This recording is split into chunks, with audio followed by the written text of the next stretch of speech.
Hello everyone, I'm Kapila here, your English teacher. Let's begin with today's lesson. We'll take up the poem The Squirrel, written by Mildred Boas Armstrong. In this poem, the poet is observing the squirrel as a bubbly child. It's very playful and it is associating it with the nature and behavior of children along with its own attributes. Now let's read the poem and feel it. He wore a question mark for tail, an overcoat of grey. He sat up straight to eat a nut. He liked to tease and play. And if we ran around his tree, he went the other way. So the squirrel here is like a child. He sits up straight there to eat a nut on the tree, and when he sits up straight, the shape of the tail is like that of a question mark. So that is why he calls it like a question mark, the tail he is wearing up. He is wearing up that tail which is in the shape of a question mark. Then he says, because of the color of the squirrel's coat, the fur that is there, that's of grey color. So he associates, the poet associates that with an overcoat.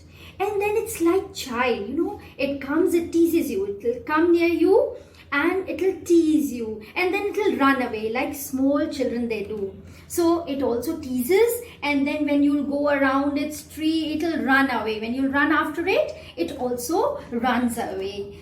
So here the poet is observing it as a child. So the children love to play with squirrels because the squirrels are also as playful as the children are. And that is why he is not calling the squirrel as it. Rather, he is calling it as he. He's using the pronoun he for the squirrel over here because he wants that the children or the reader should be associating the squirrel as one of them. I hope you must have understood the poem here. The poem is all about an animal, that is a squirrel, which is very playful, and the observations that the poet has made about the squirrel. So the important things are, it has got a tail that is in the shape of a question mark. Second thing is overcoat that is grey in color. Then it eats the nuts, and when it eats, it sits straight. And then another thing is that it likes to tease and play like children do. Fine. So this is a sum up of the poem. Now let us do the first question. The first question is, why does the poet say the squirrel wore a question mark for a tail? Draw a squirrel or find a picture of a squirrel sitting on the ground. How would you describe its tail?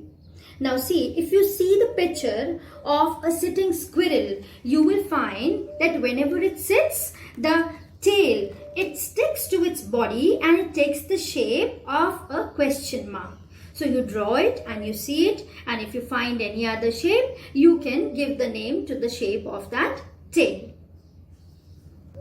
Now let's do the second question. Do we usually say that an animal wears a tail? What do we say? See, generally we don't say that the animal wears a tail, but wear can be used also in a way as somebody is having something on the body. So here the poet is taking the tail in the shape of a question mark as if it is something there attached on the body or put on the body. That is why he has used it as wearing. The word wear has been used over here. And it can be used in many different ways also. It can be used as a verb also. It can be used as a noun also. He's wearing an evening gown. Here it is. Or he wears an evening gown. Here it is a verb. And we can also say that this is an evening wear. So here it is noun. Now let's do the third question. He liked to tease and play. who is teasing whom and how.